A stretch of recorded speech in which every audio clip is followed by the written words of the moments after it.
Welcome to the From My Stand podcast with Matt Hinkle.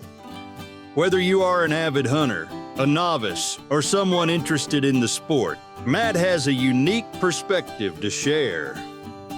Sit back, relax, and kick your boots up as Matt shares what he's seeing from his stand. Hi friends, thanks for joining us today. I'm your host, Matt Hinkle, and I want to talk to you about something really important today as deer hunters. We've all been there. We've put all the effort, time, and work into a hunt. We're out there in the tree stand or in the blind. Maybe the weather's bad, it's cold, and you've put all this into the hunt, and then comes the moment of truth, the shot. And you take the shot, whether it's with a gun or a bow. And first of all, one thing that runs through your mind is, did I miss? Did I hit? Is it a good hit? Is it a bad hit? How long should I wait? And that can be a really excruciating experience. Probably most of you have went through that experience of missing an animal, or even worse, making a bad hit. And then you got to wonder, how long do I wait to go after and recover and track this deer? So that's what I want to talk to you about today. I want to talk about the shot itself. I want to talk about where to aim on the white-tailed deer.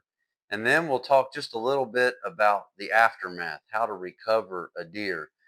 I've always said this, I thought this for a lot of years, that hunting really involves several different skills. There's several different skill sets that go into hunting. Number one, uh, finding where deer are. That is a skill set.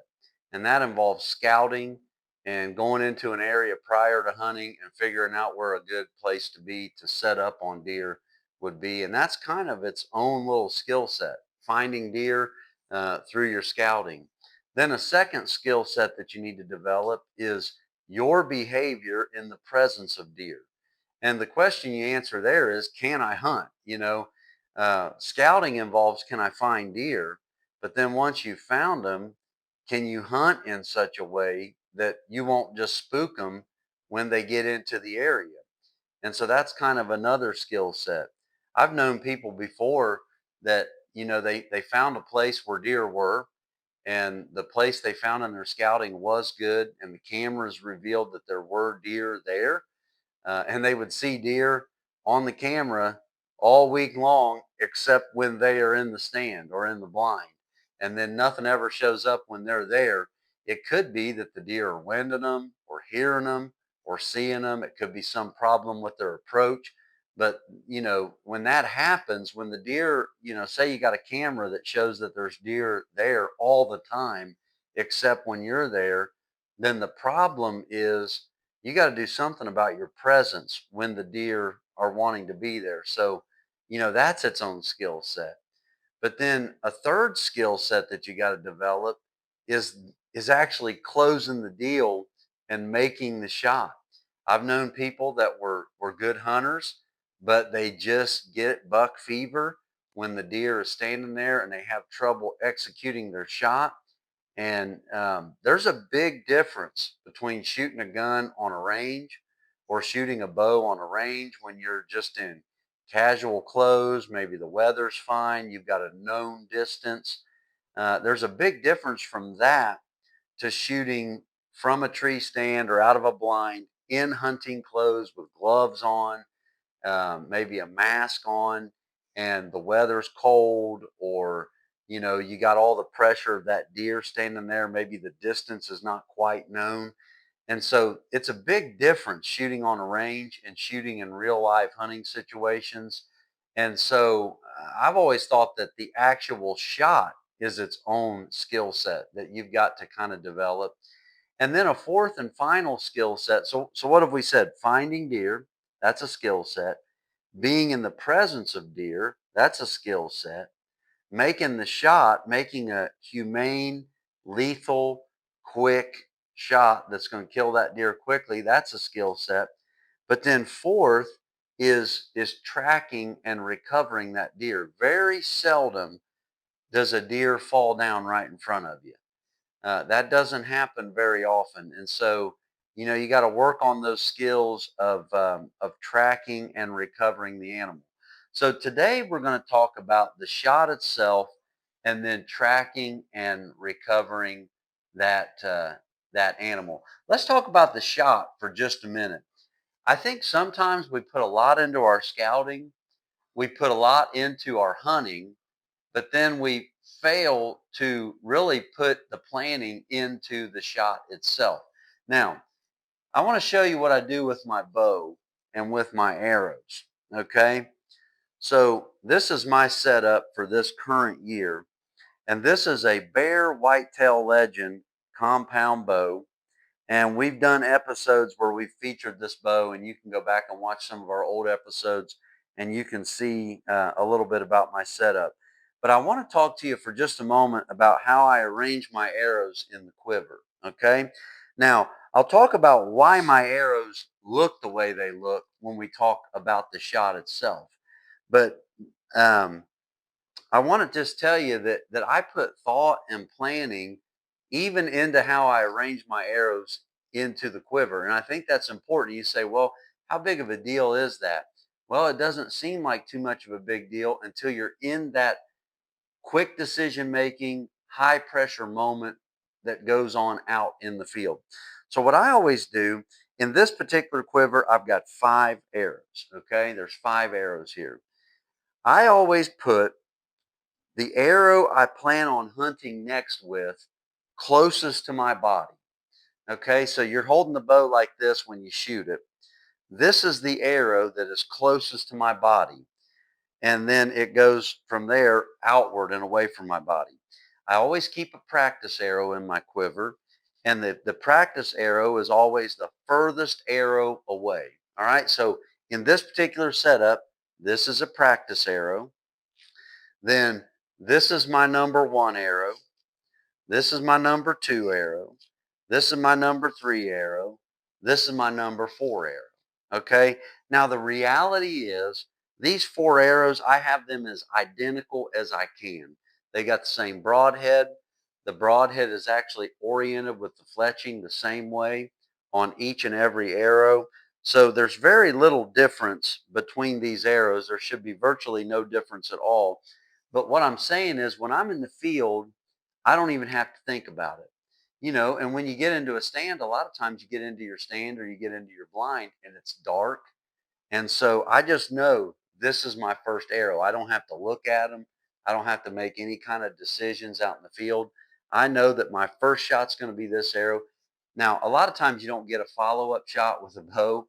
Usually you can get a follow-up shot with a gun, but you don't get a follow-up shot with a bow. But if for some reason I had a quick follow-up shot, there's no thinking involved at all. I would shoot this one first, then I would grab this one. Okay. So you want to put some thought into that shot. Um, you want to imagine over and over and over in your mind the shot cycle, the shot sequence that's going to happen in the real life field situation. And I would encourage you to even practice in the off season or even in the season, just whenever you're practicing. If you can practice with realism, like being in a stand, maybe shooting at a 3D target like we've got right here, but just doing things that make it more real. Because I do think sometimes people make the mistake of they put all this planning into their hunt, all this work into their scouting, and then they get out there and that shot on the deer of a lifetime presents itself and they just haven't put a lot of thought into the shot. Look, it can be um, a high blood pressure moment when that deer is standing there. And so you want to make sure that during your shot, you're doing everything on the shot in the field like you did in all your reps in the backyard or on the range. Just little things like gripping the bow too tightly, punching the trigger on your release instead of just touching it. All these little things, you've got to stay mentally disciplined during the shot. Okay. So now let's talk about where to aim on a white-tailed deer. Okay. And I'm mostly going to be talking about where to aim with a bow and arrow. But I am going to say a little bit about aiming with a gun, a shotgun, or a rifle. So I brought in a couple of things that I use to help me practice on shot placement. First of all, if you can get your hands on a good 3D target or go somewhere where they have a good 3D target, that's really, really good practice. And I would encourage that. I'm actually going to use this 3D target to kind of go over shot placement. But also, I have a couple of cube targets. And what I'll do with my cube targets or a bale, like a straw bale or something, you can pin this a cardboard cutout like this onto your target, and it'll just kind of help you get used to making. It'll help you get used to shot placement on something that looks more like a deer, and you'll kind of train your mind on where to aim when you're out there in the field doing it in real life. So, anyway, let's start with this paper target real quick, and let's get the camera zeroed in on this. So this cardboard cutout is a really good representation of what you're going to be seeing in the field. Now, I will tell you this, as a general rule, with a bow and arrow at least, I do not take directly front on shots. I don't tend to take directly over top shots. If a deer is directly under me with my bow, I tend to let that shot pass. I do not take quartering towards me shots with a bow. If that deer is not broadside or quartering away, I tend to pass on the shot with a bow and arrow, and I recommend that you do the same thing. Now, each hunter is going to do what he or she feels right in the situation, but I would say this: we owe it to the animal to make an ethical shot that will lead to a quick and a humane kill, and that can be accomplished with a bow and arrow with a good broadhead on it. But you want the position. The position of the animal is everything. So let's just talk about the broadside shot for just a moment, because that's kind of the representation here on our cardboard cutout. Now, I like what they've done on this cardboard cutout because they have the leg facing the hunter stepping forward. When a deer is broadside, it's always better to shoot when the leg on your side is stepped in front of the back leg and not vice versa. If this were reversed, this bone structure slides in front of the vitals, and you've got bones to worry about. So it is always best for the legs to either be exactly lined up or the leg facing you to be slightly forward. When that leg is slightly forward on a broadside deer, this is what the vital region is going to look like. Now, what you have on this cardboard cutout, this large vital, this is the lung, and that's a pretty accurate portrayal of the size and orientation of the lung.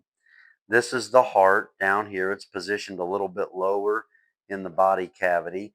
And this organ back here is the liver, okay? All three of these organs, if they are hit by a sharp broadhead, uh, it's going to lead to a pretty quick humane kill on a white-tailed deer. Now, definitely I don't aim for the liver, but the liver is a lethal shot. If you slice that liver with a broadhead, that deer is not going to live. My preferred way to kill a deer, definitely with a bow and arrow, is to hit both lungs. You hear that called a double lung shot. All right, now let's get the camera focused on the 3D deer for just a moment. And I'm going to step over to this side of it. And here we've got a 3D representation of a deer. And let's just talk about a broadside shot, okay? What you want to do if you are shooting at a white-tailed deer and that deer is broadside, and especially with a bow and arrow, because the arrow, you got to think about bones. You don't want to hit the shoulder blade with an arrow. You want to try to avoid things like the leg bone and stuff like that. Here's what I do. Okay, the simplest way to explain this is you just go straight up the back of the leg, right up into the body, and I try to find the back side of the leg and then the center mass of the body, if that makes sense. So I'm going to aim on that deer right about here. And as you can see on this representation, you've got the heart right there. You got the lungs there, but you just simply follow the leg up, get about to halfway into the body. You don't want to shoot too high or you'll shoot over the vitals. You don't want to shoot too low. Now, I will say this. I tend to, if I've got to air one or the other, low or high, I would say air shooting low, okay? Because number one, the tendency out of a tree stand is to shoot high. So you don't really want to aim high when the tendency is already going to be to miss high. But also, if that deer was to jump the string, or if that deer was to, load up with his body and drop his body, if you're already kind of cheating a little bit low, when he loads up to spring, he's going to drop his body into your shot. But I mean, honestly, you don't want to shoot for anticipating him to jump the string or duck the arrow. You want to aim where you're aiming and hit where you're aiming. But I'm just saying that I tend to prefer a low shot versus a high shot. Okay. More deer are missed by shooting over their backs than under their bellies. And so, anyway, that's just something else about high shots is if you shoot them high, even if it's lethal, that body cavity has more to fill before blood's going to start coming out. So if you hit them low, they're going to start bleeding a whole lot faster, and the blood trail is what you use. That's one of the key things that you use in finding a hit deer. But simple answer is right up the back of the leg. On that deer, there will be a crease. You've all seen it. Okay, there's a crease that goes up the back of the leg, right behind the shoulder. I just kind of aim just an inch to the back side of that crease. You don't want to shoot too far back or you'll hit the guts. But just behind that crease, center mass, that's going to double lung that deer. Okay. Now, while we've got our 3D target out, let me say this about shooting at deer. You want to think about the exit as much as you think about the entrance. Very rarely in a hunting situation will a deer be perfectly broadside and perfectly level to you. Okay. If you're in a ground bind, that deer could be up a hill from you. He could be down a hill from you. He could be quartering toward you, quartering away. He could be broadside. If you're up in a tree stand, then that deer is always below you. Okay. You're shooting down on that deer. So when you shoot a deer, you want to think about where that arrow or bullet is going to exit as much as you think about where it's going to enter. Okay? Let me illustrate. Keep that camera right on this deer and let me illustrate. Now, we said that in a perfect world, if that deer is level with you on the ground and he's perfectly broadside, you're going to come up from the leg, find the center of the body, and you're going to shoot him right there, right? That doesn't mean that's always the spot to aim at, okay? Because what if you are up in a tree? You see what I'm getting at? You want to think about where the arrow is going to come out. If you aim right there and your angle is steep, you might shoot too low, okay? So you want to think about, how steep the shot is. Let me turn him like this, and I know this is a little guy. This is the big shooter buck from Cabela's. But here's what I mean.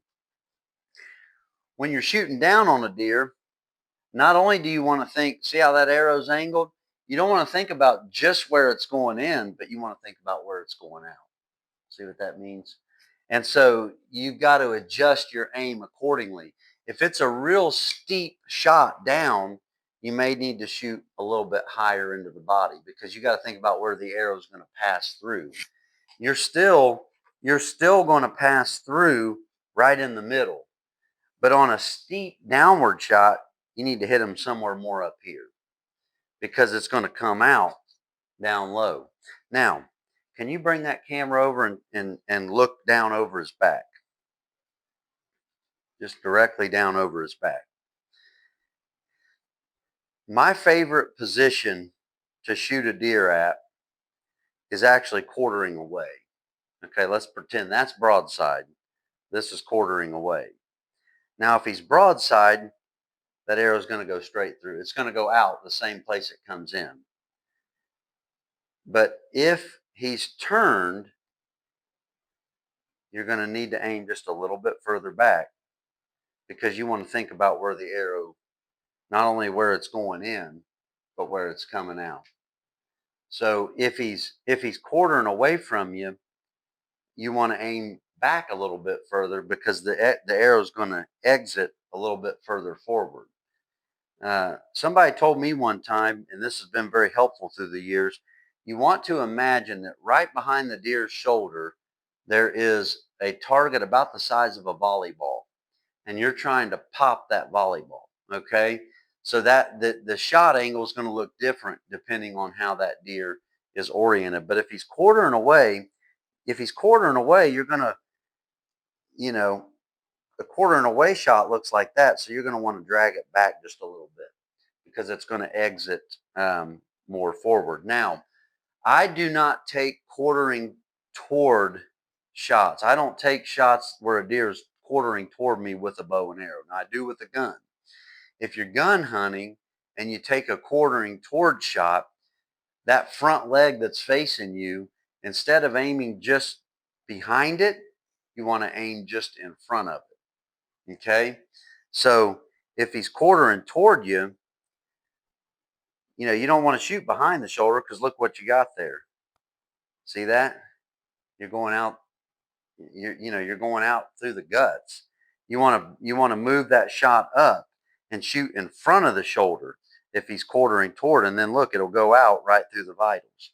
Now, I do not do that with a bow and arrow. I only do that with a gun.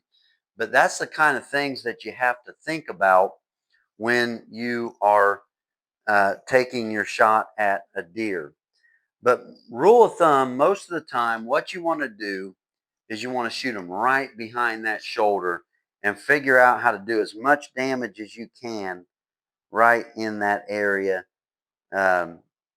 just up that on that crease on the back of his leg. That's what you're trying to do. Now, let's talk about the shot for just a moment. You might have noticed on my setup, what my arrows look like. And I get a lot of funny looks for this. And I'm not saying that this is the way you should do it. This is just the way that I do it. So on my arrows, I'm going to go ahead and get one of my arrows out. This is actually my hunting arrow. This is going to be the next arrow that I shoot at a white-tailed deer. This is a Easton Legacy carbon arrow, and it's a number 500. I've got a Thunderhead 100 out on the front. I've had real good luck with Thunderhead 100s, but what gets me funny looks every once in a while is how the back of my arrows look. This is a carbon arrow. It looks wood, but the wood look is fake. It's a carbon arrow, but it is crested. That white paint in the back is called cresting. It's crested. And then these are feather fletchings. All right. I got 2 reds and 1 white turkey feather. And these are 4-inch feathers, shield cutted with a white crested arrow. Now, I will admit that the way I set my arrows up, I do sacrifice some speed. A lot of people these days are shooting the real tiny plastic vanes and ultra light stuff, and everybody's looking for top speed. I am willing to sacrifice a little bit of speed. The reason I do this is I can see it in the woods, okay? I would recommend doing something to your arrow that makes it possible for you in the woods to track that arrow with your eye, okay? Now, there's a lot of ways you can do that. You can get really, really bright fletchings. You can get lighted nocks. This is just what works for me. This setup right here in the woods, I can track that arrow and I can see it. So when you take your shot, one of the biggest mistakes that hunters make, and one of the biggest reasons why people lose deer and don't recover them, is what they do the moment they pull the trigger or the moment they release the arrow. I will tell you this, when you release the arrow or when you squeeze the trigger, the worst thing you can do, even if you make a great shot, is start to celebrate too early. It is not a time to break your concentration when you take that shot. That is a time to ramp up your concentration. So in the case of an arrow, when you release the arrow, watch it. Try to see where on the animal it hit or if it hit at all. It doesn't sound like it would be very hard, but you'd be shocked at how fast everything happens in the woods. And you can be like, did I hit him or did I miss? And so you really want to be concentrating. Try to track that arrow and see if you can see where on the deer you hit. Sometimes you can track that arrow and you can see it disappear right behind the deer's shoulder. If you see that, then you made a good hit. And you're probably going to have your hands on that deer real soon. But you know, what you don't want to do is let the arrow fly and then start celebrating or going for your cell phone in your pocket and not watching everything about that deer. So let's talk about for just a minute after the shot and the recovery. Okay. Here's several things to keep in mind. Number one, try to see where you hit the deer. If it's an arrow, try to track the arrow and see where it hit on the deer's body, where it made impact. If it's a gun, sometimes you can see um, where it hits. Just watch. You can't always see it, but you want to watch that deer. Then the second thing you're looking for is the deer's body language and behavior. If the deer drops right there, hey, you got an easy job. Good job. Congratulations. You're going to have your hands on him in just a minute. But my experience has been very few deer fall right on the spot. Usually they run a little bit and you got to go and find them. So pay attention to their body language. My experience has been deer that are hit in the lungs, a lot of times will kick their back feet up. I'm not saying they always do that, but a lot of times they'll kick their back feet up. Deer that are hit in the heart or in the main artery, a lot of times will kind of rear back on their back feet. Again, not always. Every rule can be broken. There's exceptions to every rule. If a deer is hit in the gut or the paunch area, a lot of times they'll kind of hump up. They'll arch their back a little bit and hunch their back up. And but pay attention to the deer's body language, and then watch exactly where that deer goes, because as soon as you get out of your blind or as soon as you climb down out of your stand, everything's going to look different on the ground. Everything looks different once you start moving around. So I try to watch where that deer went, and I try to pinpoint an exact tree. I try to pinpoint an exact tree or something, a vine or a hill or something, just whatever he ran to. And I don't take my eye off of it because that's where I've got to go to find that deer. Okay. So you watch where they went. Now, let's just talk about how long to wait about where you hit that deer.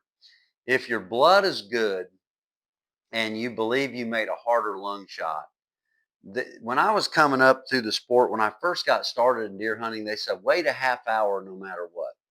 Well, I'll just be honest with you. I don't always do that. If I know I hit them good and the ground is soaked with blood and I actually saw that deer kind of stumbling and staggering, I'll go ahead and start tracking him. Okay.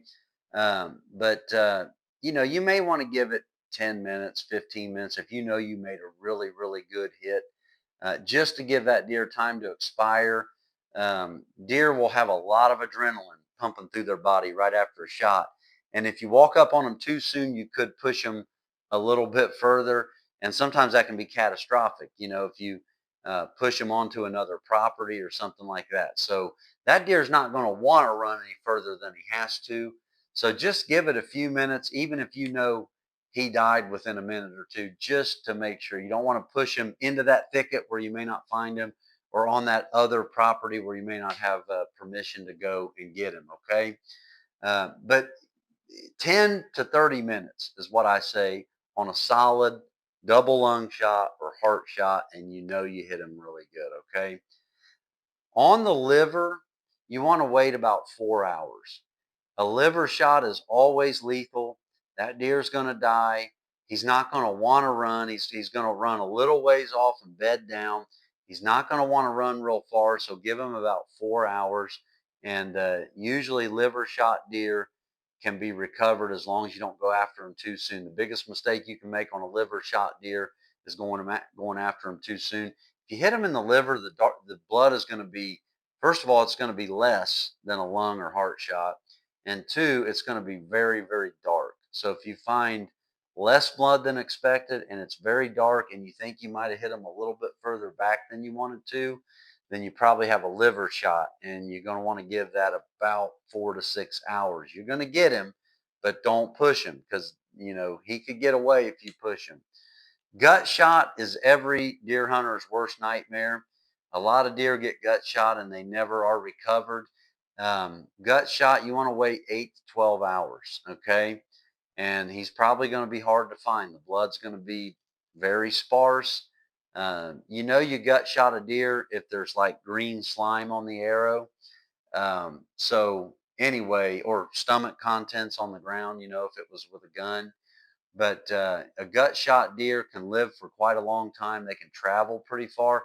I will say this, if you gut shot a deer, they tend to not run uphill, and they also tend to run to water. A wounded deer will be very thirsty. So if there's, familiarize yourself with any water that might be in the area, because if you have a marginally shot deer, he's probably going to run to where he knows water is. And so if you can't find any blood or track him at all, and you're just having a nightmare of a time finding him, I've seen it where guys just go to the nearest water source and they just find them. They didn't necessarily track them. They just knew there was water there, and they found that deer because of the water source. So anyway, tracking, the biggest mistake you can make in tracking is going too fast. I carry in my, not necessarily in my backpack, but I'll have it in my truck. If I have a difficult tracking job, I've got a set of little surveyor flags. They're about that tall, just thin, wiry, with a little orange flag. I'll go back to the truck and get those and mark every drop of blood with those little flags. And then you can kind of track the trajectory of that deer and follow his movements, okay? But just go slow, take your time, and recover that deer. You always want to be careful when you walk up on a deer that's down. You want to have your gun loaded. You don't necessarily have to have one in the chamber. Make sure you're being safe, but you want to have that gun loaded. You want to have your bow ready, because when you walk up on that deer and he's not dead, you can find yourself in a real tricky situation. What I always do to check and make sure they're dead is I'll take an arrow or the barrel of my gun and just kind of poke them on the eye and make sure that they're dead. If you poke them on the eye and you don't get any kind of response, they are dead. But today we've been talking about shot placement and what to do after the shot. If I missed something, hit me up in the comments. Let me know. If there's something we can be more clear about, just let me know. And the more you do this, the more experience you'll get at it. I've done it both ways, man. I've made good hits. I've made bad hits. I've found more deer than I've lost, but I have lost them. And it is an excruciating and a heartbreaking feeling. So you want to do everything you can to avoid that this season. Well, that's all we got for today. Thanks for joining us today. I'm your host, Matt Hinkle, and that's how I see it from my stand. Thank you for listening today. Be sure to tell your buddies and follow us on your favorite podcasting platforms. Y'all take care.